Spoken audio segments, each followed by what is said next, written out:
I'm not sitting there to entertain you, am I? Yeah, what the hell? This is not the same. Yeah. I don't like it.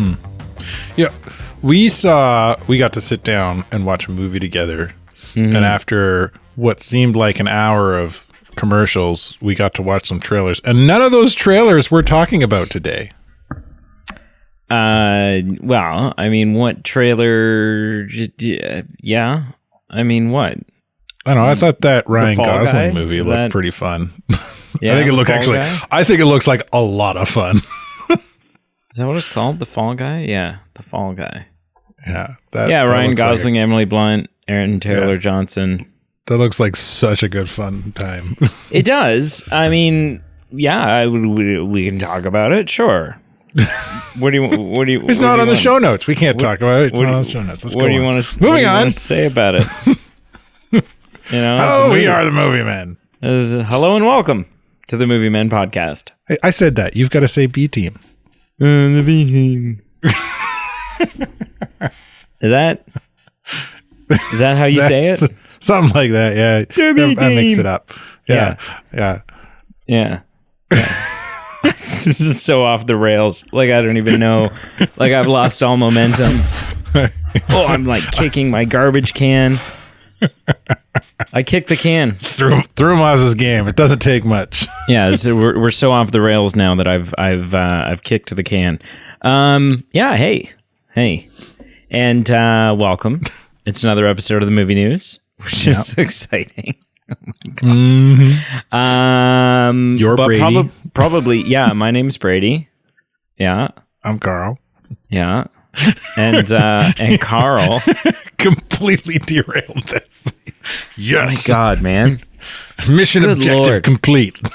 But what's almost more exciting than the fact that this is another news episode is the fact that it means that Carl has 3 options. He can either get the hell out. He can finally play Broforce with me, which is a video game that him and I played a little bit online not long ago, and by not long ago I mean probably 2 months ago, maybe more. And and then we were like, oh, let's do this again soon. And he's like, yeah, for sure. Hasn't happened. Hasn't happened. Or the third option is, I changed my mind. He has 2 options. He can either finally play Broforce with me, or he can get the hell out. But no, right, he has. We'll see you next week, people. Brady's got us from here.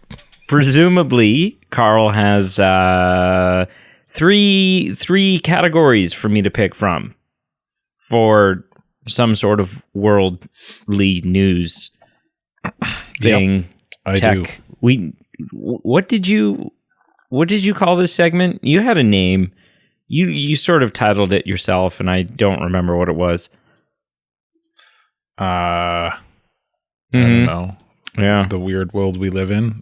Sure. Yeah, we'll go with that. That doesn't suck. All right. What are my 3 categories? All right. Or 3 options? Option 1, iRobot. Ooh, I do like that movie. Option 2, make the calculations for light speed. Ooh. Option 3, not the McDonald's you know. Ooh. Okay. Oh.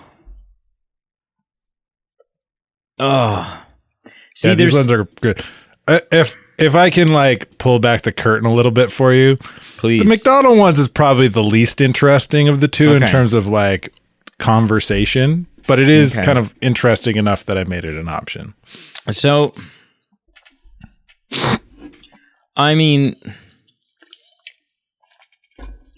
I'm inclined. I'm very curious about the Lightspeed one, but I'm also worried. Like, make the calculation for Lightspeed. That doesn't. It's a little. It's a little vague.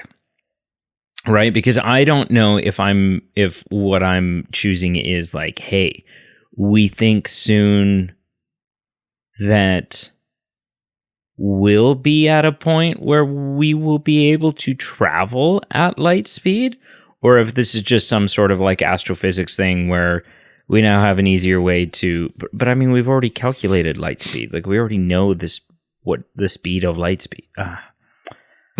And then iRobot is a great movie, super underrated movie.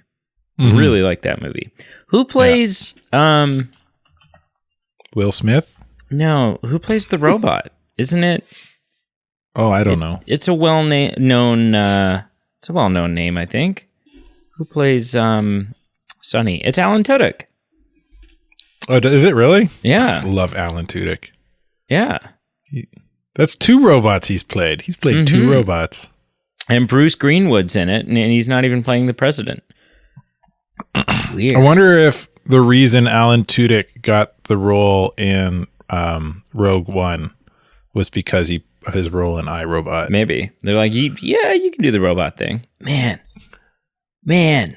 iRobot is 19 years old. Really? Yeah, 2004. Good Lord. How old is Independence Day then? It's got to be close to 30. Oh, the original? Independence Day. I bet you it's 30 years old. Not quite. It will very soon be 28 years old, though. 1996. That's pretty close. Yeah. Yeah, that's gross. That's gross. I'm gonna go with the Lightspeed one. All right. Just because I feel like we've done a lot. Like, I don't know. Sometimes I just don't want to know about what's happening with AI. Like, sometimes I'm like, you know what? If I don't know about it, if I don't think about it, if I'm not aware of it, then maybe it's not happening, and everything will be okay. Okay. So pulling back the curtain on the other 2, McDonald's is launching a new concept restaurant in Bolingerbrook, Illinois. Oh yes, and yep. It's Been called there many times. Cosmic. COSMC, Cosmic. Okay. And the only reason people know about this is because the store is pretty much built, the restaurant's built, and some dude, I don't know who he is, I'm not digging into who he is, I don't care, on his Twitter posted pictures of a menu that was put up.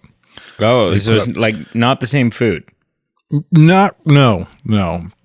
But yeah, so this guy posted, and the only reason the menu items are up because there's a team of actors at this restaurant shooting commercial. Oh, what do we got here? We got a so it's got some weird stuff, but we're not talking about that, so we're not going to dive into it. Look at it on your own time. Egg McMuffin still. So there's still some. iRobot. We're not talking about that. You didn't pick that. That's not how this works. Yeah, but no. Yeah, but you didn't pick that. Look at it on your own time. And everyone else can suffer as well and blame you and look at it on their own time too. Are those tater tots? iRobot. No, Tesla. Oh. Tesla. Our good friend Elon Musk and sponsor of the show. Yeah. Him and his company are developing a robot that is eerily similar to the iRobot robot, in my opinion. It has like actual hand-looking hands and is super, and the hands are super dexterous. And on his Twitter post about it, they're kind of showing off what it is in this article. But it's like, about it. And it's it's very agile looking and it's very dexterous and it is, but it's creepy. But like the concept. So they've got like, I'm looking at like the prototype that they had like on stage or whatever, and it's very like there's no shell on it. There's no casing so that they can like show off the inner workings. But then there's like some the article I'm concept looking at, it images. shows it with a head and coverings and stuff a bit. Yeah, so I'll show you. I'll send you. But yeah, and then there's like concept images and stuff where but we're not talking and it's about like that either. You didn't pick that. Completely shut up.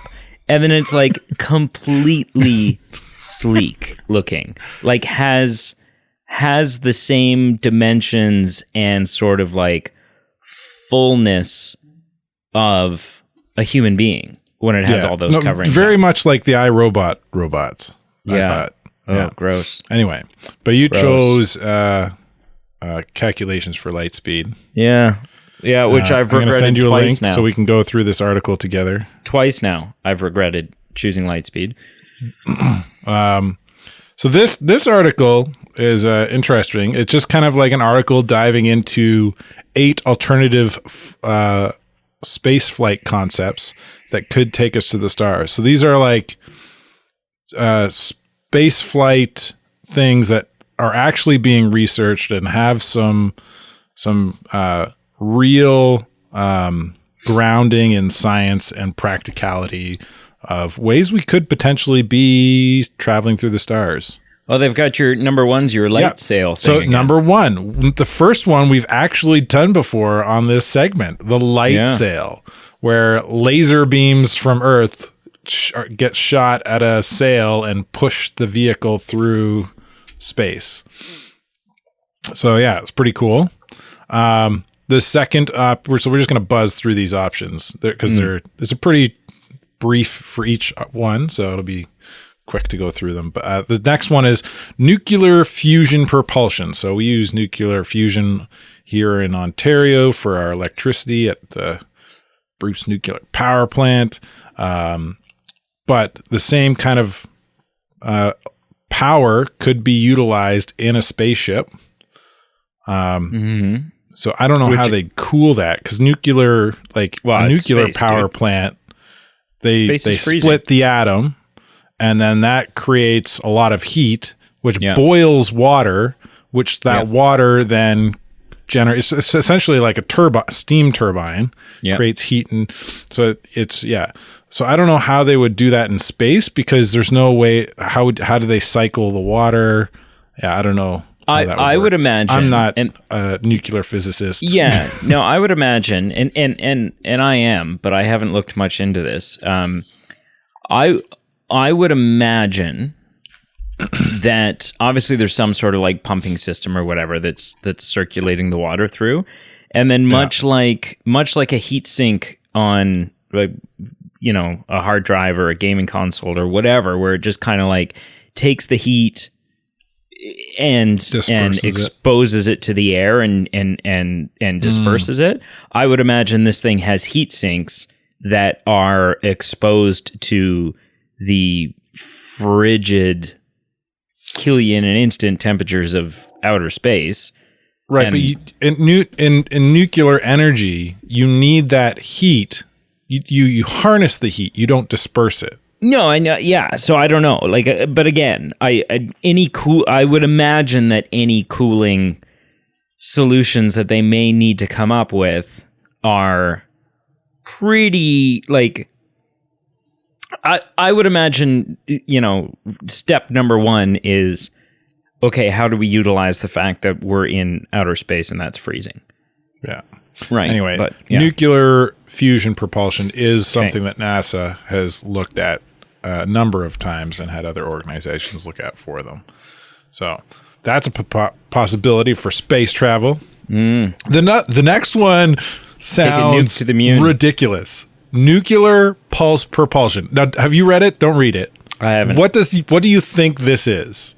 Because it's obviously not what we just talked about. Because no, the word pulse makes me the word pulse feels very sci-fi, right? I hear pulse and I think Star Wars video game-esque type things.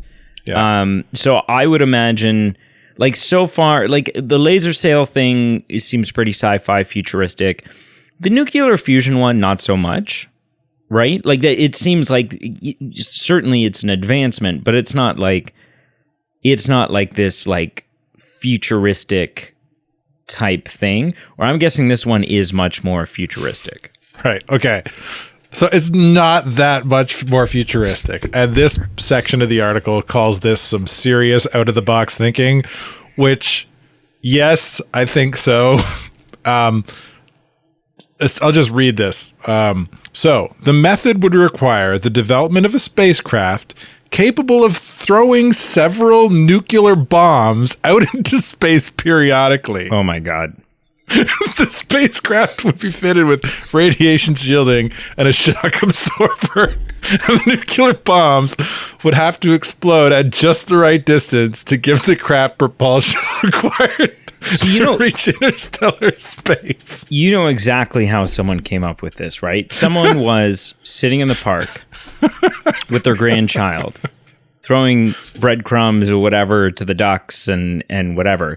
And there was a pond in front of them, and the pond was particularly clear. And you could see the fish. Maybe there's koi, maybe there's whatever, but there's fish swimming around. And ever so slightly, this guy, this nuclear physicist, he's just everyone's trying to submit their new ideas for like, how are we going to do this? What are we going to, and this guy's been able to come up with nothing until he notices that one of the koi swimming around in this pond farts. and just ever so slightly, that fart gave the fish a little boost, like just propelled it just a little bit. And all of a sudden that guy was like, wait a second. That's an interesting theory. And he ran home and he forgot his grandchild at the park, ran home, started drawing up the plans for this. This is nuts. This is total I like out of the your box theory. thinking. I would like to propose the theory of how this came about was because a nuclear physicist one day was playing Halo online and he saw somebody do a rocket jump and he went, yeah, that could work. That could work. For those unfamiliar with a rocket jump in video games, it's when you get like a rocket launcher with your character and you jump in the air and you aim straight down and you shoot the rocket right at your feet as you're jumping, and the explosion propels you twice as high as you normally would, so it helps you get to space. And it only works in bullshit games like Halo. I feel like that's where it came from. Jeez. But it's absolutely that is out of the box thinking. Yeah, let's explode things behind us. That or the refrigerator scene from Crystal Skull. Those are the two. Yeah. Yeah. Oh man. Jeez. It's insane. All right. What else? So we got? next number 4 is the EM drive. Okay. The M drive. So the EM drive was first proposed by a British scientist. He hypothesized that an engine could exponentially generate thrust without fuel if microwaves were beamed into a conical chamber. In theory, the microwaves would bounce off the chamber walls, creating enough propulsion to power the spacecraft without fuel. So we make it to Mars, and your Hot Pockets are nice and toasty for you. Yeah, something like that. Yeah. All right. I mean, all of these so far, maybe with the exception of the laser sail, they seem very like, hey, everyone, we would just like to update the world. Our astronauts did, in fact, successfully make it to Saturn. They all have cancer, but the images that they're sending back to us are really, really quite something. They're amazing. Really, yeah, they're spectacular. They've got 3 ears, but man, these pictures. Yeah, they won't be coming back. They're The last paragraph for this item for the EM drive does say that the scientists claim to have generated thrust using the prototype, but the amount seemed almost negligible and could have been actually generated from some external force. Right. So could have been. This isn't likely to be the thing that takes us to Mars and beyond. Yeah. It was like, look, do you see that? It moved a little. And the other guy's like, yeah, the wind is blowing, jackass. Shut the window. All right. The next one they call dynamic soaring. Right. Okay. So this one, there was a paper published, and it claimed it's feasible for a vehicle to achieve velocities approaching 2% of light speed, or of the speed of light, after a year and a half. So it took it a year. It would take a year and a half to get to 2% using this form, but it could do it. Yeah, and so this form, dynamic soaring, this article doesn't dive super deep. Like there's only like a couple short paragraphs for each of these. Scientists led by McGill University last year announced a fast form of space travel that mimics the dynamic, in quotations, maneuvers employed by seabirds. So good news, the Tim. method would use the solar wind to emanating from the sun to gain momentum. So this is more of a solar sailor than the first one, in my opinion. But I mean, this one is also like, all right, Tim. So once your spacecraft is up to speed, it should only take you about 10 minutes to get to Mars. Yeah, but there's a catch. It's going to take a year and a half to get up to speed. This dynamic soaring. It's also like in my mind, it feels like as my imagination takes it and twists it and makes it something amazing. It feels like actual sailing in space. But I mean, except for the fact that this is completely impractical, right? The whole year and a half thing makes this completely impractical. Not really. When you think about space travel and what it would take to get to, say, Venus with today's technology, it would take you decades to travel to Venus with what we currently have. Right. So to get to 2% of light speed, which is really freaking fast, that could cut down your travel time to Venus exponentially. How long would it take to travel to Venus? If we were able to take a trip to Venus, it would take us roughly 4 months to travel from Earth to Venus. Oh, really? Okay. Yeah. Another solar system then. Right. Wow, we can get to Venus in 4 months? Like, that doesn't seem right. All I'm saying is that this thing's not making the quarter mile faster than right. Like, no, this would be more like distant space travel. Like if it takes a year or so to get to the edge of our solar system, then yeah, this is probably impractical. Although, I mean, because it looks like Venus to 0.5. It gets to 0.5% of light speed after a month. From what I'm reading, Venus is actually closer to us than the sun is. Is it?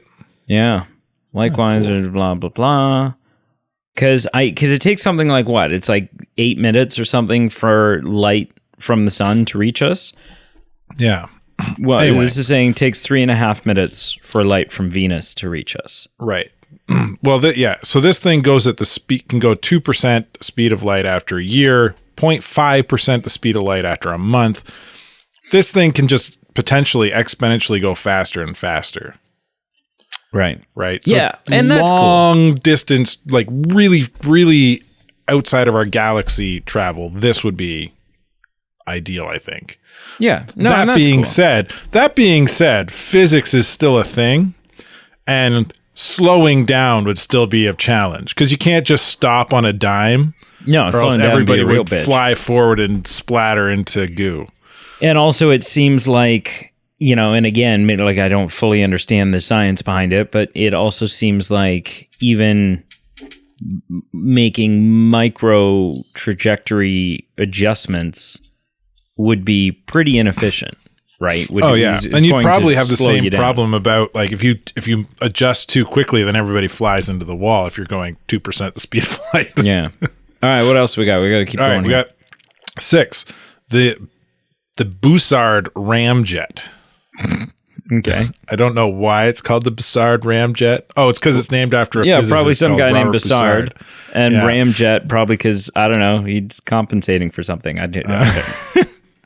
So it's a unlike other nuclear. This is kind of a nuclear rocket concept, but it uses hydrogen from the surrounding space using a large electromagnetic field scoop, and it would ionize the hydrogen and turn it into fuel. Right.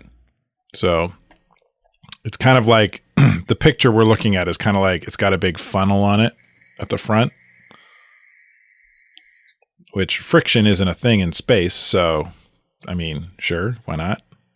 Right. Yeah. That's pretty much it.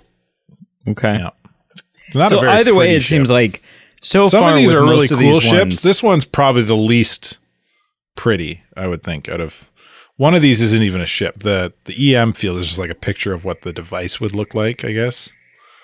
That's in the ship, but yeah, the rest are ships, but this ship is not pretty. I don't like it.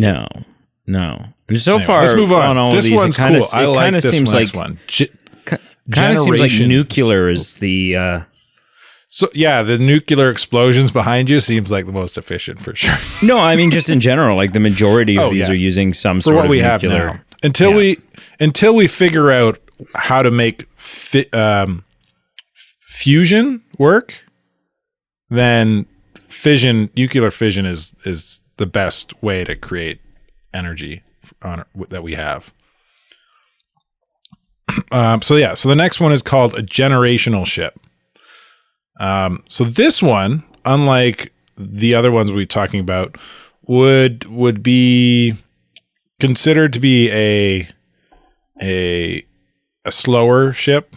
It's not using as crazy propulsion as some of the like exploding nuclear bombs behind you. Right. So it would be like a slower, more methodical space travel. But that would be the intent. You pack, it'd be a big spaceship.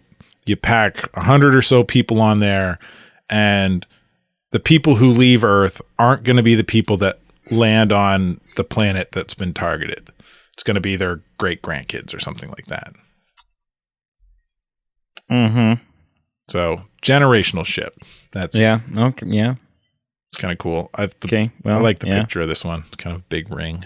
I'm not signing up for that, but I think, I wouldn't either, but there are some people out there that just have a real drive for exploration, and I think that they would just be all over this. All right. And then the last one, number 8, warp drives. what? Yeah. Believe it or I'm going to read some of the paragraph here. Believe it or not, NASA has toyed with the idea of creating a real warp drive similar to the ones popularized in Star Trek. Yeah. So they've been trying to figure it out. Reading this article, it doesn't like they've made a lot of headway. But they are kind of cracking some interesting things. Wasn't the Mass Effect cores in Mass Effect? I think it was a similar thing, right? Where it was like it was warping. No, those were more like slingshots. Right. But using what? Using what? Like there was still. Anyways, doesn't matter. It was I read a book. I read the when the first game came out. My favorite author, Drew Karpyshyn, who was the lead writer on that game. He also wrote a book which was a kind of a prequel to the first game, and he goes in pretty depth about how they work, which you could also do in the game if you read the logs. But essentially it's like a slingshot, like a slingshot, or like two people playing catch, right? The Mass Effect drive, you fly up to the Mass Effect drive, and it kind of catches you, and it throws you across the galaxy towards another Mass Effect drive that catches you. Well, yeah, those were the Mass Effect relays. But what I mean, Yeah. like the FTL drive cores, and what I'm reading here is I don't know how exposing those work. element 0 to electric currents, creating Mass Effect fields. It reduces the mass of an object, such as a starship, to the... Okay, so a little bit different. But yeah, okay, cool. I mean, before we move on real quick here, this warp drive thing, like, even though we have not made a lot of progress with it, it has always seemed, because there's some freaky stuff, right? Like when you get into relativity and some of the stuff that was explained and explored in Interstellar, which, you know, Interstellar is a science fiction movie, but there's actually a lot less fiction in some of the things that you think might be fiction. Like particularly like the way that time works in and around black holes and stuff like that.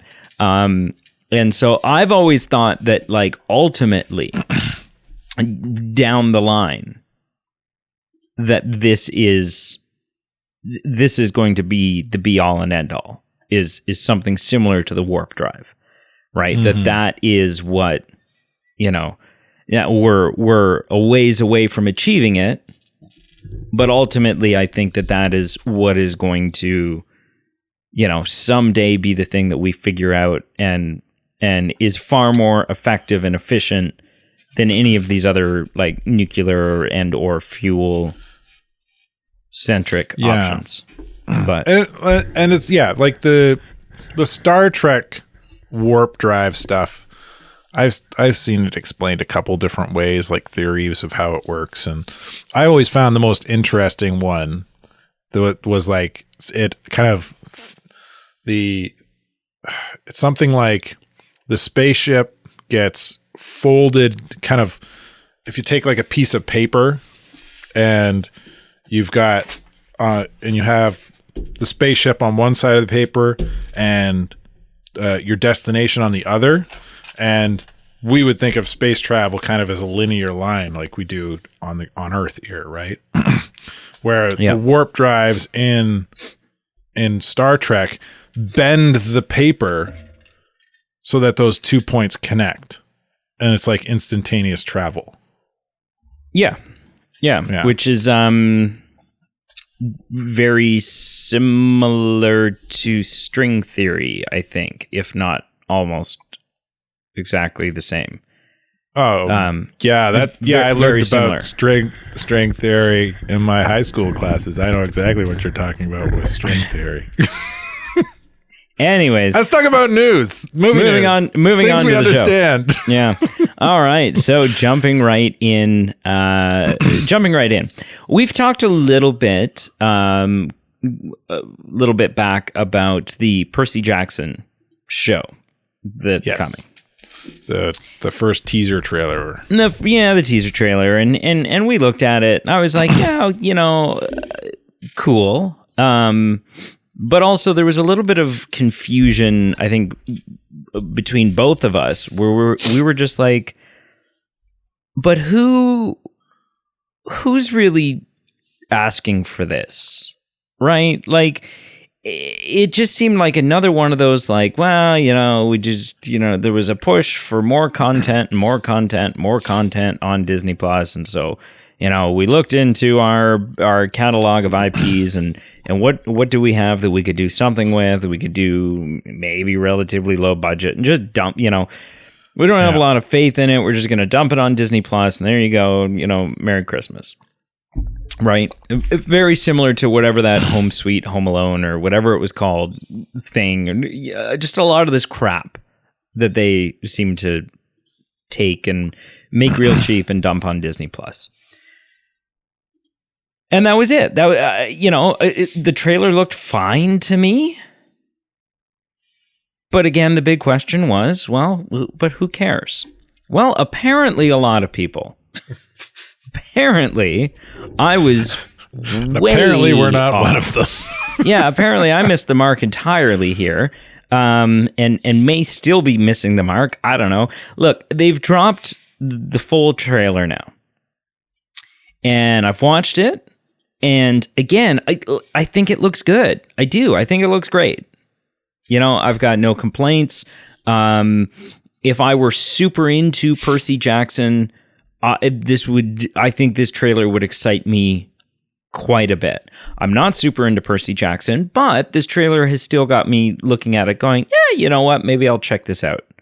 Right? Like you've piqued my interest enough. It looks good. It looks like, you did a good job with this. Well, within 10 days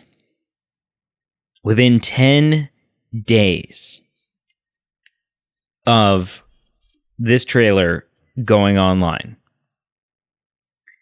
it has been reported that it has accumulated 126.5 million impressions. So people seeing it, right? Like not necessarily watching it, but it popping up in their news feeds or their timelines or whatever as a result of other people watching it and boosting its popularity and sharing it and, whatever. But 84.3 million views across, all the different platforms. And 1.8 million engagements, which would be, again, people sharing it. Right? Sharing it, commenting, whatever, actually engaging as opposed to just consuming. So 84 million views this trailer has been viewed in 10 days. So that starts to beg the question, what is going on here? Apparently, everyone is really excited, and I mean just about everyone is really excited for Percy Jackson and the Olympians. I mean, again, like I said, it's not, I'm not counting down the days, right? I'm not a Percy Jackson person. But I think I'll probably check it out, right? I mean, this new trailer looked great. And then obviously all the excitement and the buzz that this seems to be generating has got me curious. I don't know. Carl, you've watched the trailer. First of all, what do you think of the trailer? And second of all, you hear 84.3 million views. Is there something super obvious that I'm missing here? Or is Percy Jackson just a much bigger deal still within fandom than we had maybe realized? Well, I mean, it's an award-winning book series, right? Yeah. So, I mean, it's got a fan base. Mm-hmm. So I guess we shouldn't be too surprised. Somebody read the books. Yeah, I mean, for me, this trailer did what a trailer should do, what we've talked about what trailers should do. I feel more excited now after watching this one than I did after watching the first one. Like the first one piqued my interest. This one's got me kind of, okay, I'm on board. I want to watch this now. Let's do this thing. Yeah. That being said, I think my stance is pretty much in the same place it was after the first one. I would not consider myself a fan of the series.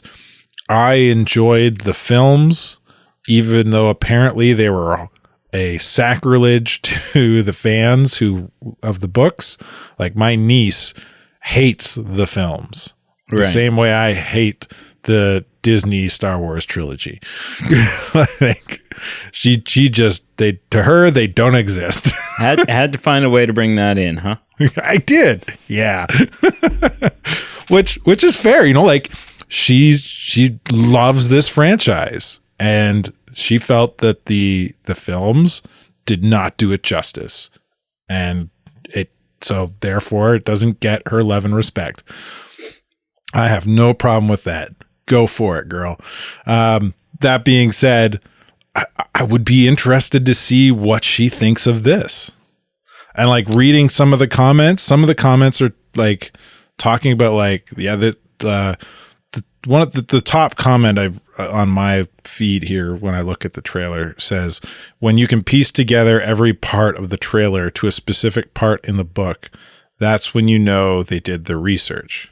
Right. So, yeah, maybe this learned from the mistakes of the film, but only time will tell. Mm-hmm. Yeah, it's interesting. I am shocked. Well, I'm definitely shocked that it has so many views, but again, it's exciting, right? Yeah. I think that's exciting. It shows obviously that like you said, that someone's done their homework and has found a way to, I don't know, to really capture, I guess, what it is that the fans were looking for. So I'm definitely going to check it out now. And I'm not entirely sure I would have before. So that's a win. Yeah. Moving on. There is, or has been, for a very, very long time, sort of an unwritten rule, a law in Hollywood, movies, television, what have you. And that is, and I mean, there's a couple, right? Number one is that adding talent is never bad. It's never a bad thing. Number two is you should never be surprised when the movie theater floor is sticky. You should never be surprised when Aaron Mater walks around the theater after a show looking for popcorn. I don't know. I don't know post COVID if that's I don't know if that's still a thing, but it certainly was at one point. I always got a kick out of that when I went to the theater with them. And number three is that video game adaptations suck. Right? That for the longest time, that was the rule. Video game adaptations suck. I would say, like, in the 90s, that would definitely be true. Yeah. Yeah. Well, even into the 2000s. The 2000s got a little bit better. But I would say now that we're in the 20,000s, I don't know how that works, but the 20s, the 2020s, that like with kind of the kind of golden age of comic book films. I think we're kind of that video games have taken kind of a similar trend. Well, what have we had as far as, I mean, movies based on video games? This is not even remotely an accurate. What the hell is this? Films based on video games. Here we go. So we've got the 1993 Super Mario Brothers. Garbage. Yeah. Garbage. Something called Double Dragon. I haven't seen. Don't know. Street Fighter. Not very good. Apparently Van Damme was like coked out of his mind for that entire shoot. Yeah. Not very good. Mortal Kombat. Two Mortal Kombat films. Which they're not great, but they follow kind of the story and lore pretty closely, which in my eyes redeems it, and the fight scenes were fun, but overall as a film it did fall short, I think. Absolutely fell short. Wing Commander? I don't know. Resident Evil. I mean, the Resident Evil films are very popular. And very popular. They're still going. There's a new TV show. Yeah. Yeah. I would say in an age when video game films sucked, this one hit the mark. Pretty low on Rotten Tomatoes, though. Yeah, but Rotten Tomatoes doesn't always know what it wants. No, this is the audience score, I mean. Oh, wow. No, it's a cult classic, the early ones. I like the Tomb Raider, at least the first one. The Angelina Jolie Tomb Raider film. I know a lot of people don't. Cradle of Life was no good. House of the Dead was it, I guess. I don't know. Alone in the Dark, right? We've got a couple horror things here. Silent Hills, horror, Resident Evil. The 2007 Hitman film was not good. It wasn't good. It just wasn't. No, the second one was better. The Far Cry movie, not good. like I never saw it. Not good. The Max Payne movie, not good. Right? I didn't mind the Max Payne movie. I thought the screenplay writing for it wasn't great, but the action was there. But yeah, overall it was a loss. It's kind of like hits the same marks as the for me it hit the same marks for that Mortal Kombat did. Right. Yeah. For sure. Yeah. But I don't know. Yeah. I didn't think it was good. Tekken there was another Street Fighter film. It was not good. Tekken, yeah. Prince of Persia, not good. Yeah. Not a good Resident movie. Evil. Need for Speed. They did some neat things with the Need for Speed movie, but it wasn't good. They did Aaron Paul was good in it. They did another Hitman movie. That one was good. A little better. It was a little better. I thought this one was miles better than the last one. Warcraft, massive disappointment. Oh my God. Yeah, they're making a sequel though. I know. Aren't they? I know. Assassin's Creed. Holy crap, that was bad. Right? Like that was bad. It just kind of, And then we kind of got into this era of like Sonic the Hedgehog. Well, Tomb Raider first here. Yeah, they did the new Tomb Raider, and that was pretty good. It was fun. It kind of rebooted with the video game reboots. Right. Okay. Rampage. I didn't even see Rampage. No, I didn't see Rampage. This is like when The Rock just starts throwing out everything. Yeah, then they did another Mortal Kombat movie that really wasn't, What is this? Dead Trigger? I don't know. Uncharted was divisive. It was a divisive film. Some people really liked it. Are you looking at a chronological list? I'm skipping through the ones that, like, I'm not going to keep. I'm not going to talk glossed about over Detective Pikachu, man. That film was amazing. Yeah, but at that point, as somebody who grew up playing the original Pokemon, when I was a kid, the game, like black and white Game Boy, was still a thing, right? And the original Pokemons came out. Growing up playing the first 3 generations of Pokemon before it got ridiculous, like this film was freaking awesome. But I don't count Detective Pikachu because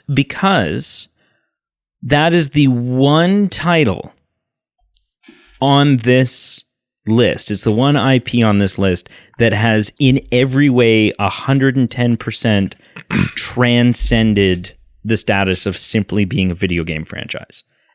Right? How so? What do you mean? Have you been living under a rock for the last 20 years? Pokemon is now, whether it's the trading cards or it's the fact that you can go buy Pikachu like ice cream treats, or you can buy, like, you can't turn around without seeing a t-shirt or a costume or a stuffed animal or it's become, in the same way that the Toronto Maple Leafs are almost not a sports team anymore. They're a franchise that happens to have a sports team, right? Harley Davidson makes motorcycles, but they're a merchandise company is what they are. Pokemon have, there are, I would argue, at least 50% of the population who don't realize that it started as a video, that Pokemon started as a video, because it was a TV show, right? And it was a this and it was a that. And I would say that, like, it's just already became its own, like, multimedia conglomerate. Anyways, okay. I could see that point. Yeah. I don't completely discount it, but I still think it counts as a video game thing, but I see your point, and I think it's very valid. Yeah. Obviously, we had the Super Mario Bros. Movie, which was very popular, did very well. And there's a lot of things in it that they've done really well. There's a lot of cute little nods and member berries and stuff like that. But it's not an amazing movie. Like, it really just, there's no climax to the film. They defeat without really any kind of a fight. Anyways, doesn't matter. It was a lot of fun though. And then Five Nights at Freddy's was sort of the most recent one. I haven't seen it yet, but I also haven't played Five Nights at Freddy's, so I'm not, with the up with the sickness or down with the sickness. What about whatever. two big ones here that I didn't hear you say that I think kind of are good. They're good films. Was Mortal Kombat and Uncharted. I said both of those. I said Did you? there was I said that Uncharted was super divisive, right? Like a lot of people liked it, but a lot of people didn't, right? A lot of people thought, and it is in a lot of ways quite a departure from the game. And so a lot of people had an issue with that. I thought it was pretty good. And then the Mortal Kombat, which I said was better than the first two that they did, or however many there were before. Okay. Right. So anyways, all that kind of comes up to where we are now with a new TV show that's coming from Amazon in the form of Fallout. Now, I have never gotten deep into the Fallout games. Only because of gameplay. The gameplay's not for me, right? I've played several hours of a couple of them, Fallout 3, 4, and maybe New Vegas. I don't think I've played 76 at all. There's certain things about the gameplay that I just, get on my nerves and I don't like. Yeah. I really enjoyed like I thought they were good. I don't play them. I've played 3 and I've played 4, but I never finished 4 and I didn't put near as many hours into it as I did 3. Right. Because for me, it was kind of the color palette was just kind of like so bland and dull and well, it's supposed to be, right? It's like which isn't necessarily the game's fault. Like that's the setting. That's how it's gotta look. It's more just my personal taste, I guess. But then my other big beef with the game is the VAT system, which I like the VAT system. What I don't like about the VAT system is how people's heads explode and limbs get blown off, and the gratuity of it just gets to me after a while, and I have to stop playing it. So all that being said, anyway, it does make a pretty sensible setting for either a movie or a TV show, right? Oh, because it's a smart move in the sense that a post-apocalyptic world is already a movie and TV setting. Right, that's a setting that we see in movies and TV, right? So frequently these days too. Yeah, so it's already it's not like they're trying some big wild crazy thing. They're already treading ground that is well established, and then all they have to do is go in and add the pieces of identity that they need to in order to clearly make it Fallout.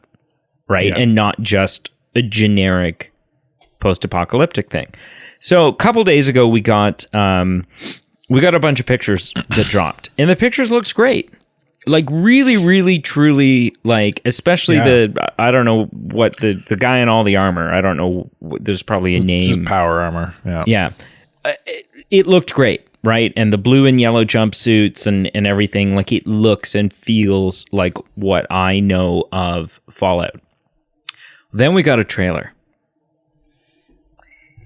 And the trailer makes it pretty clear that this is from the same studio that brought you The Boys. So you know right off the bat that Fallout is not going to be a sit down with the family and watch kind of thing, because The Boys is certainly not that. Well, yeah, and after like the last 3 or 4 games, like that, like I was saying, that level of gratuity is in the games. It's going to be in the... So if that's what they're pulling from, then... And it is not at first, but then definitely about halfway on and for the rest of the trailer, it's a gratuitous trailer, right? It's violent. It's a little gory. Blood. There's blood. There's, whatever else. So again, I've never been big into Fallout. This show looks awesome. Yeah. The This other show cool thing looks about so good. Yeah. The cool thing about the Fallout franchise, and you touched on this, is all the games are kind of like set in different regions of the United States, different not provinces, different states. So while there may be some larger storyline overlap from one game to another, they really don't affect each other. That being said, this game is essentially doing the same thing. It looks like it's going to take place on some coastal state that we've not played in a game, and they can pretty much tell whatever the hell story they want. Sure. And all they have to do is make sure that the factions within the game hold kind of close to the factions in the game, because again, the factions in the game, because they're so separate and telecommunications isn't a thing in Fallout, also even the factions themselves differ slightly in terms of ideology. They'll have kind of a overarching ideology because they can still communicate, just snail mailish, right? But there is some different variations in the ideologies. So yeah, like there's got a lot of creative liberty. Well, they have so much creative liberty because Fallout has established itself like as a game series, and this works way in the benefit of the show creators here. That Fallout has established itself as a series where you don't need to stay true to any sort of story, because each game you play is a standalone game. Now, there may be the odd weird little reference if you look hard enough for those who have played them. Like, do you know what they may reference each other a little tiny bit, but it's never a continuation. It's never the same character. In the games, it's a never in your face. It's something if you want to find that, you have to hunt it out too. It's usually never part of the main story or there's no main character of Fallout. And so you are the main character. You are. And so there's no voice actor, and so you don't have to, you're not beholden to any sort of like, that's who are they casting as so-and-so. It doesn't work that way. So they are set up in a prime position. Yeah. And I think this looks sick. All they have to do is get the world building right. If they don't mess up the world building and the important world building things that the games have and lore and stuff have all set up from the games, then they'll nail it, right? And it looks like they have, right? They've got the vaults, which is really important. People locked themselves away from nuclear fallout, and somebody's breaking out of the vault to explore the above, and the above is scary and gross, and there's militaristic factions and wanderers of the wastes, and it looks like it is hitting all those important notes. And the Brotherhood of Steel, the power armors and stuff, they look perfect.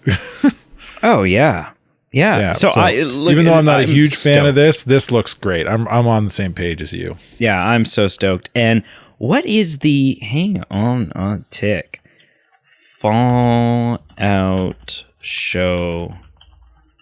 When's this thing coming? April. It's coming in April. Well, I don't know. We'll have to see. But with it being a relatively slow year coming up for Star Wars shows and Disney Plus, or not Disney Plus, that is Star Wars. Marvel shows. I don't know. We'll see. You may hear more out beyond the two. You may hear more from us about this Fallout show before too long. So okay, moving on. There's a bit of a mess going on in this world, and it's called Marvel. and it's a bit, and it's such a sad. Like it's still. I never thought we would be talking about Marvel the way that we talk about Star Wars. I never thought we'd be talking about Star Wars the way that we talk about Star Wars. But even when we did start talking about Star Wars this way, I didn't think that we would ever be talking about Marvel like this. right? Oh, yeah. Marvel just seemed like occasionally Marvel like scrapes its knee a little bit, but for the overall, most part, the Infinity Saga was like amazing and something to behold. Yeah, for the most part, Marvel could do no wrong. Yeah. And things just kind of got messy. And a big part of that, like we know that a big part of that came from when Bob Chapek was the head of Disney, right? Because Bob Chapek did a couple of things. One was he said, all right, our main focus is Disney Plus, and we need to just start pumping out all the content for Disney Plus. We need to pour everything into Disney Plus. The second thing he did was he took all of his banker buddy pals and created all these new levels of management above Kevin Feige, taking away a lot of Kevin Feige's control. Kevin Feige lost some of his ability to decide which projects they were going to make and lost the ability to decide where those projects were going to end up, whether it was a theatrical release or it was going to be a TV show that ended up on Disney Plus, right?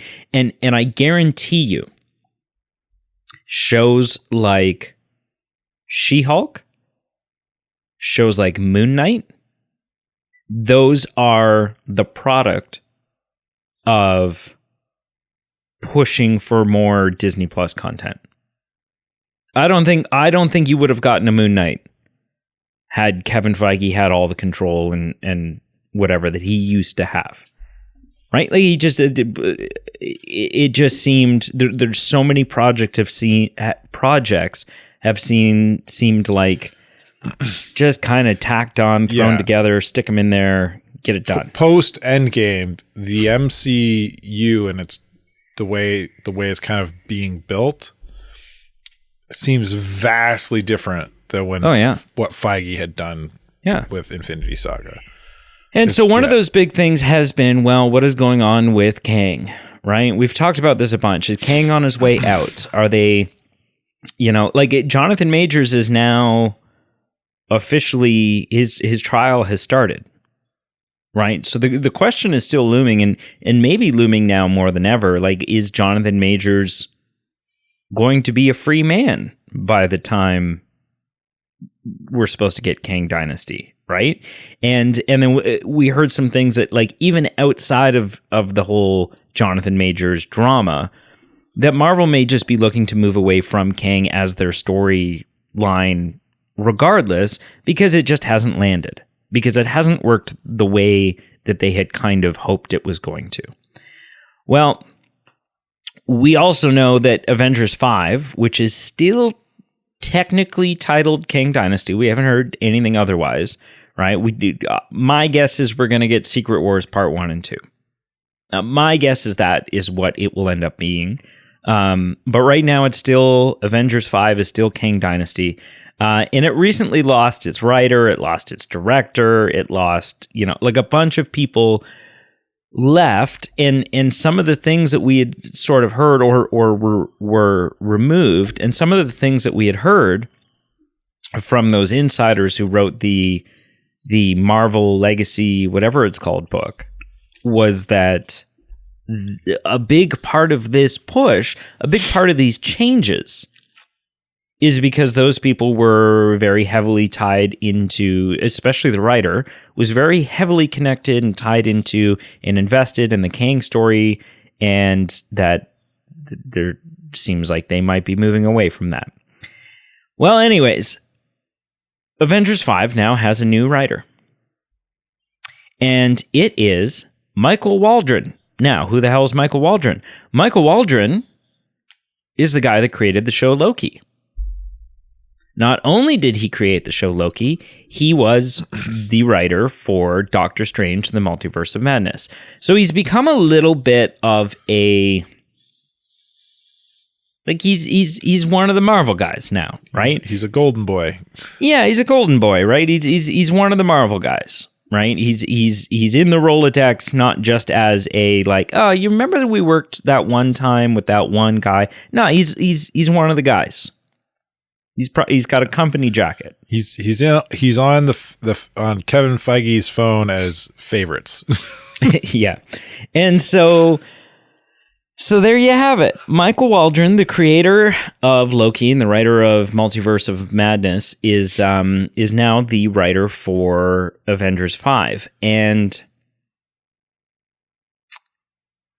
I have some concerns.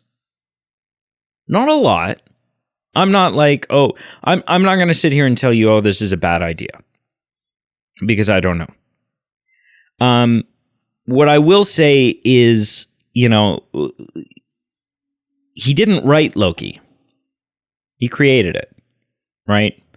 So, I mean, he'll certainly get a writing credit, but he wasn't penning the scripts for Loki.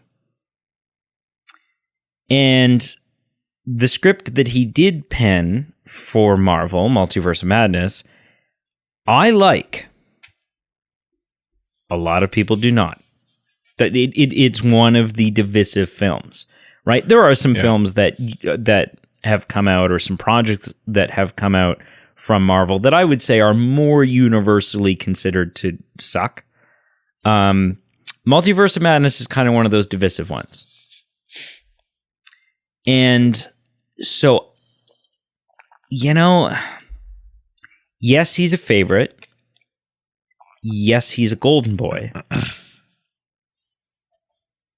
But I don't know that we're talking about the next Avengers film. In many ways, Marvel's last friggin' hope at this point. Yeah. To rally everyone back together, to get them excited, to remind them what the MCU can be.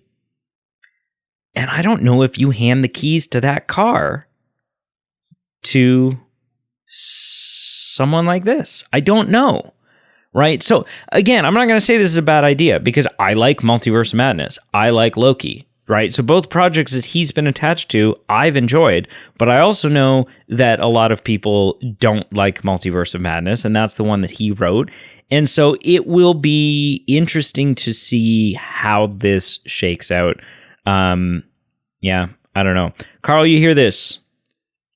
Multiverse of Madness writer, Loki creator, is now the one responsible for writing the screenplay for Avengers 5. I'm not even going to call it Kang Dynasty because I will be a little surprised at this point if that's what it ends up being called.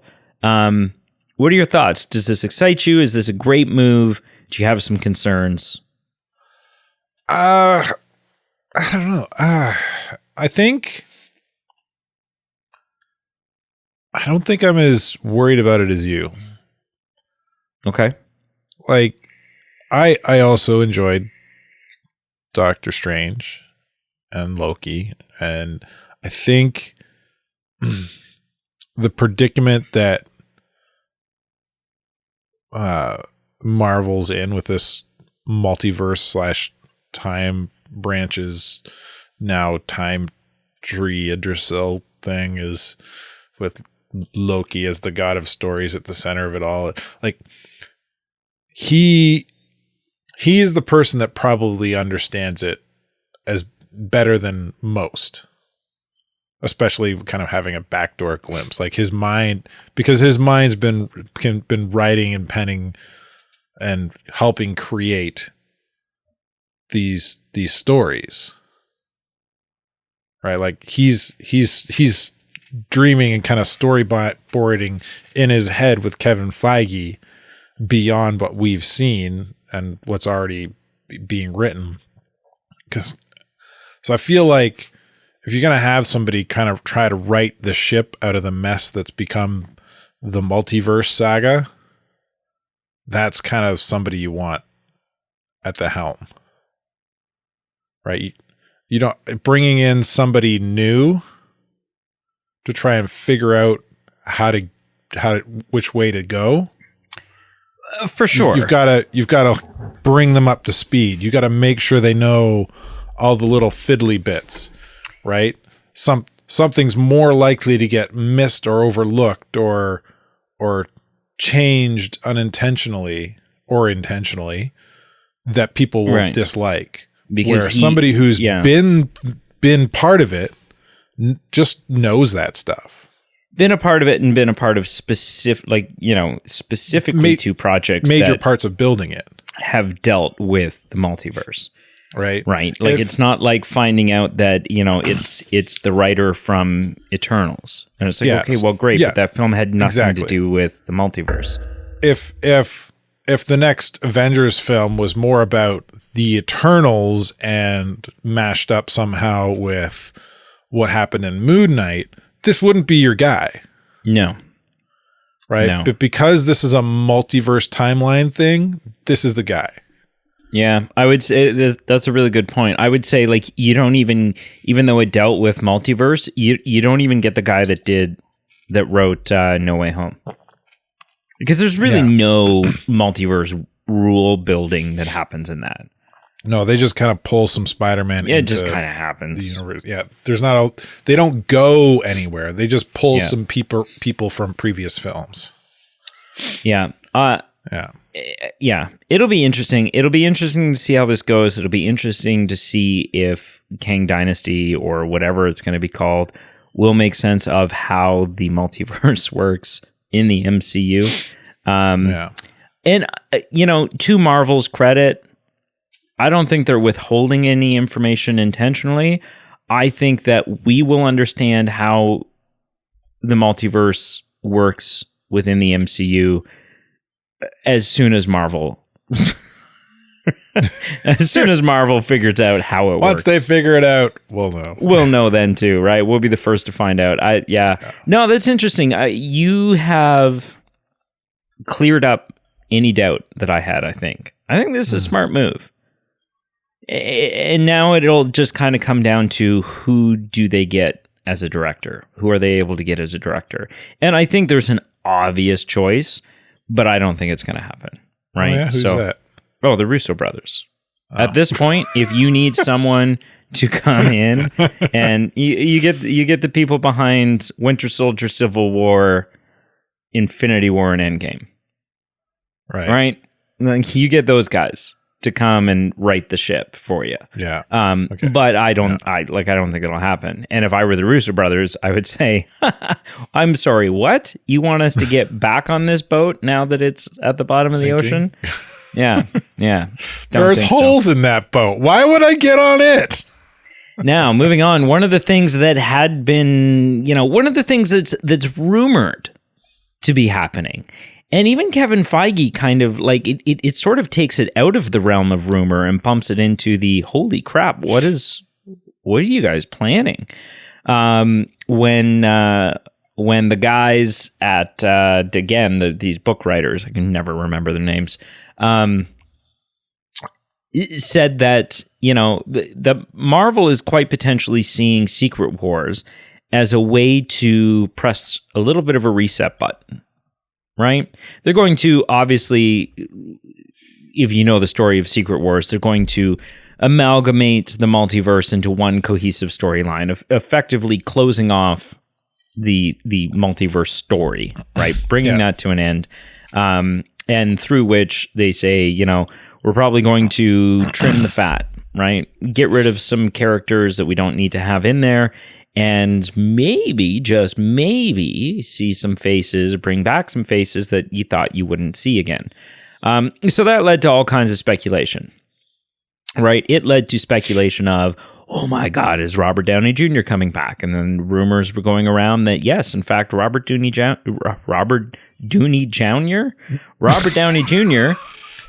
had... It's like suddenly I'm dyslexic. Nailed that one. Yeah. Robert Downey Jr. had already signed the contracts and stuff. Like that was all figured out, right? And those were just rumors and nothing has come out to verify that. But also the other big question obviously was Chris Evans, right? Because of all the people that we can think of that we could see again, that we thought we maybe wouldn't see again, blah, blah, blah. He's the only one within the MCU who is still technically alive. Yep. Right?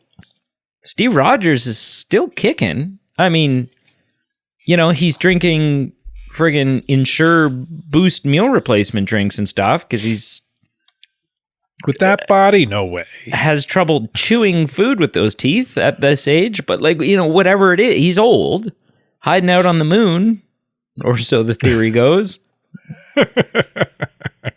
But he's still there, and he's in the state that he's in because of time travel. And so maybe there's a way, you know what, Cap, we need... frozen in ice for 100 years. well, right, but then his time travel when he went back to return the Infinity Stones and decided not to... He decided to stick around in the 40s a little bit. And so maybe there's a, Cap, we really... Maybe there's a way to interrupt that, right? Maybe you time travel back to the point where he's about to do that and you say... Or you time travel back to the 40s and we're like, hey, we really need you to come back with us, kind of undoing, I don't know, right? But there are ways. There are ways to bring Captain America back that it's don't comic books. There's always a way. Yeah, that don't feel as much retconning as putting Tony Stark or Natasha Romanoff back into action. Yeah, because they died and they had meaningful deaths. Cap's not dead, he's just old and retired. Well, we have ways around that. We can fix that. So recently Chris Evans was on, I think it was The View, one of those morning talk show daytime television things. And they asked him about it. They asked about, the potential return. And Chris Evans said the following. Where is it? Well, want me to read it? Well prepared. Yeah, sure. No one spoke to me about it, Evans said. And look, I would never say never, but really, I'm very protective. It's a very precious role to me. So it would have to be just right. And then I think there's more. I scroll down a little. First he says, I always see those reports too, and it's news to me. I think every couple of months someone says that we're getting Downey and Hemsworth and Scarlett and everyone's coming back. But then he says no one's spoken to me about it. Bullshit. Right? Like that's bullshit. Right? Now maybe they're, we don't have active plans, maybe, whatever. But Kevin, you've had conversations, right? All potential avenues have been at least mentioned to you by Kevin Feige. What do you talk about when Kevin Feige invites you over for dinner? Yeah, no one spoke to me about it. How about them sports teams? Yeah, weather sure is nice. Kevin Feige's Captain America. Hey, Kevin Feige's like, hey, I really didn't sign off on your appearance as Steve Rogers in Free Guy, and so I'm going to have to sue you. No. Here's the big thing, and this is what I'm seeing a lot of people report on, and I think that it is the absolute right way of reading this without getting too tinfoil hat. Getting into the weeds. Yeah, he says, no one's spoken to me about this. And look, I would never say never, but I am really protective. It's a precious role to me, so it would have to be just right. Do you know what this is not? It's not confirmation that he's coming back. You know what else this isn't? A denial. Confirmation he's not coming back? Yeah, this is not him denying it. Yeah. This is a Chris Evans diplomatic answer. This is we're talking about the MCU here, and if I answer your question in any other way or with any sort of detail, they'll kill my children. And so this is the answer I'm giving you. So I don't know. I mean, the tinfoil hat inside of me would like to say, yep, look at that. He's coming back. It's going to happen. And ultimately, I still think it will happen, right? Because there is some bullshit in that response. No one's talked to me about it. Yeah, okay. Uh-huh. So, I don't know. Carl, you hear this? Is it more just black and white than how I'm presenting it? Or is this a choose your words carefully, this is a line he's rehearsed in the mirror over and over and over again over the last couple of months so that he can be vague and not point anyone in any sort of direction kind of answer? Yes. Yes, what? I mean, I agree with you. Yeah. I mean, what else? This is him being diplomatic and saying, yeah, I mean, I'll do it. Maybe people have talked to me. He's saying people haven't talked to him, but yeah, like, that's bullshit. You've had dinner with Kevin Feige since you last played Captain America and had a conversation. Well, about they do this. do their MCU retreat weekend thing. Yeah, where like everyone goes and you just play like you just play. You guys just playing table hockey or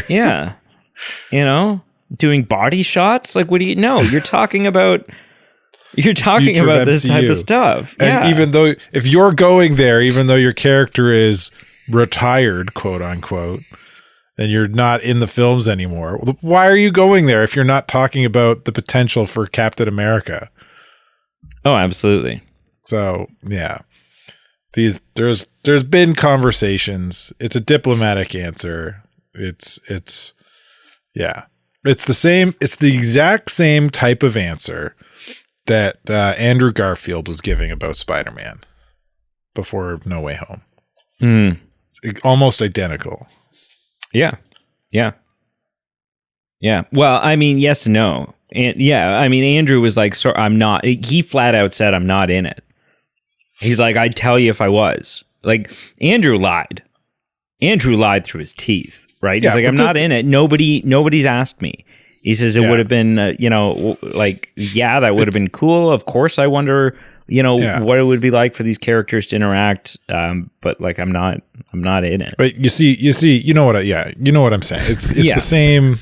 It's the same BS. Yeah, it's that he's going to come from that. Kevin Feige will come for my family if I give you any other answer. It is double speak. Yeah. Okay, moving on to our final topic now. Another thing that came out in that book that we discussed a couple weeks ago and has been a little bit of a point of disagreement between you and I is what was the fate of Natasha Romanoff? Now, you believed when we reviewed Doctor Strange and the Multiverse of Madness, you said, no, she's dead. She did. She's dead. She did. I said, no, I don't think she was. I said, because there was that bright flash as everything's kind of crumbling. You see a flash of her like red energy. And I'm like, she's teleporting her ass out of there. Right. Or doing whatever. Something's happening. I didn't think it was done. Then, and that's been a debate among many fans. That's not just a you and me thing. Then in the book they said, because it was like no, this was a different book. It was the MCU timeline book. And in the MCU timeline book it said, Wanda destroys Mount, what is it, Gundabad or something? Wandabad?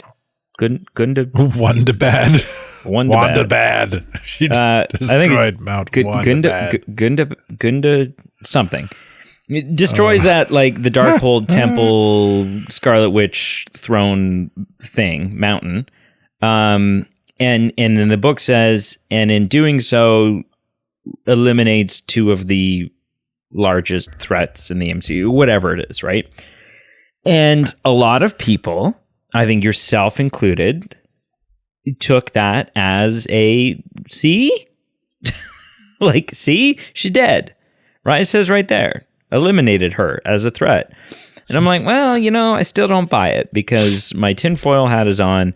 And yes, she eliminated the Darkhold. That's obviously the one threat. But the other threat could be eliminating the Scarlet Witch by means of the Scarlet Witch no longer has access to or the ability to use the spells from the Darkhold, so on and so forth. Wanda Maximoff is still out there. We're going to redeem her, blah, blah, blah. Well, and I admit it was tinfoil hatty. Well, the saga of Wanda Maximoff, this comes to us from CBR.com.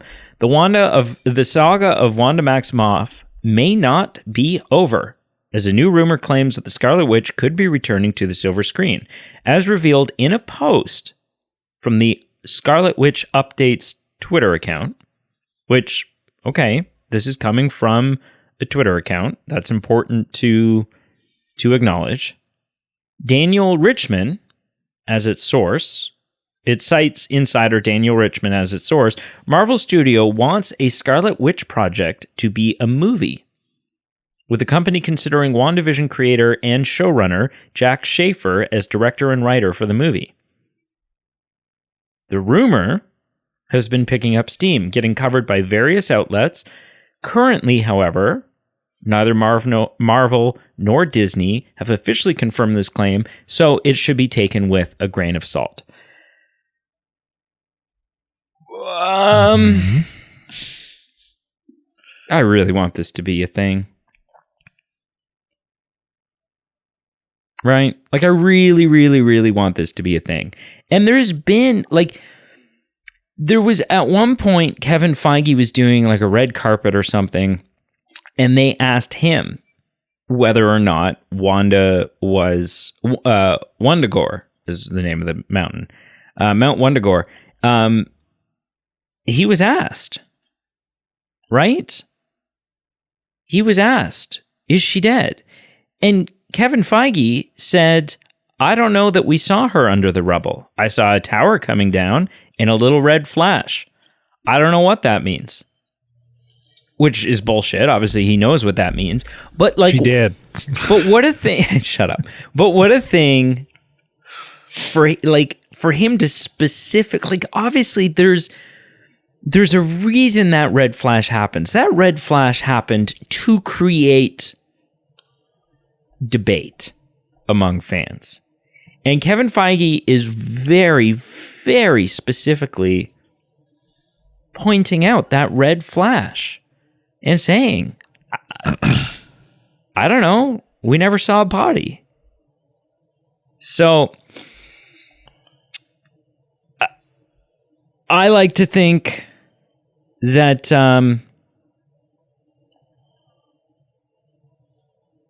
I don't know. I like to think that that this is a thing. The redemption of Wanda movie. Yeah, I would think she already got her redemption. So down for that. I don't want this. I'd be so down for that, because she's one of the characters still that within the MCU, like, she is one that brings a sense of familiarness, right? She's the one that feels like the Infinity Saga days, feels like a character that we know and love, versus just seeing more She-Hulk or seeing more Kate Bishop. No, don't get me wrong, I like the Kate Bishop character, but the Kate Bishop character is also entangled in and tied into this era of Marvel where so I don't know. You clearly, like I said, I want this, but clearly you think this is a horrible idea. You think she should be dead. Well, I mean, it depends on how they do it. If they bring back the Wanda that we saw die, because she's dead, that's a bad idea. But I mean, we're dealing with a multiverse in Marvel right now. So you could do what they did with I was going to say Scarlet Witch, Black Widow, and do more of a kind of a, this is what happened between this movie and this movie, right? Story, right? Yeah, like the Black Widow thing. Yeah. So, are there stories to be told about Wanda Maximoff?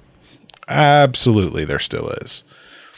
Can we use the one that from what we saw? Well, I think she's dead. So no, but this is comics. This is comic books. Nobody's ever dead. Yeah. Even though I think it would be a disservice cinematically, storytelling wise to the character, because for me, she's already redeemed.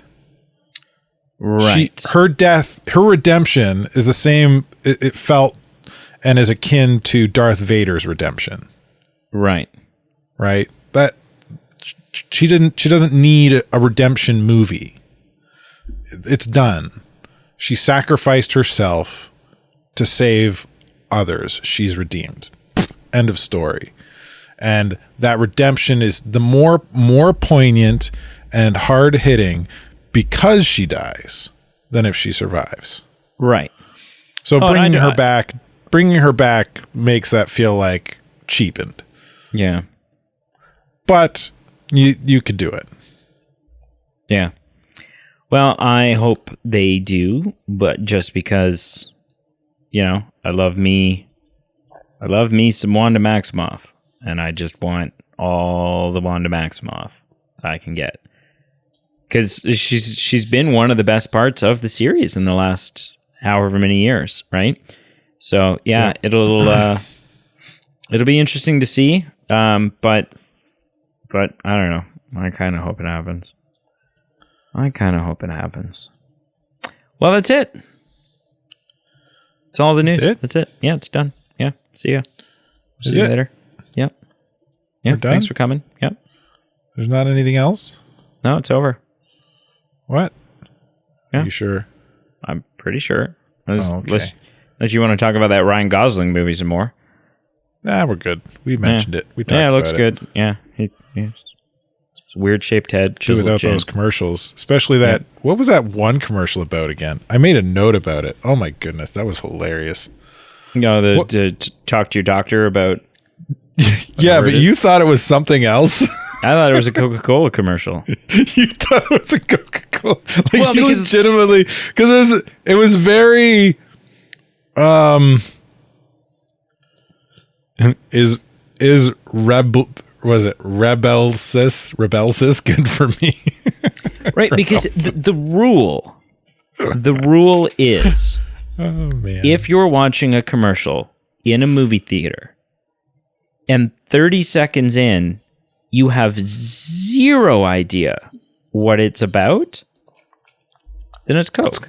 It's Coke. Yeah. Then it's Coke. Right? Like every time. Oh man. So I don't know. All right. Thank you so much for listening. Make sure you check out our Facebook, Instagram, and Twitter, all listed below. We have a Patreon page, and for as little as $1 a month, you can support the show. You get some fun perks in return, including exclusive content and increased voting power. And winter is coming, which means you need to be warm, and you can do so with merch. Yeah, that's right. Yeah. See? We got stuff. Little we got ball for you there. We got sweaters. We got swag. Did you just say we have dookies? Toques. Oh, you said tookies, didn't you? Which was a weird way to say I did it. say tookies. It made me think you said dookies. We don't have we need like festive gear. We need a movie man ugly Christmas sweater. Okay. That's what we need. Get on it, Brady. I will I will movie man ugly Christmas sweater. Yeah. Yeah, I'll get on that. I'll get on that. Yeah. Do I sound excited? Because I am. I mean, you don't have to do it on your own. You could get AI to do it for you. Yeah. Yeah, because that's what everyone wants. A sweater that knows what you're thinking. A sweater that tries to sell you things. Regulate your body temperature for you. Yeah, a sweater that tries to sell you things based on the interests that it knows you have. Yeah. Yeah, that's great. A sweater that can track your movements. Knows when you are sleeping, knows when you're awake. knows if you've been bad or good. Leave me alone, for goodness sake.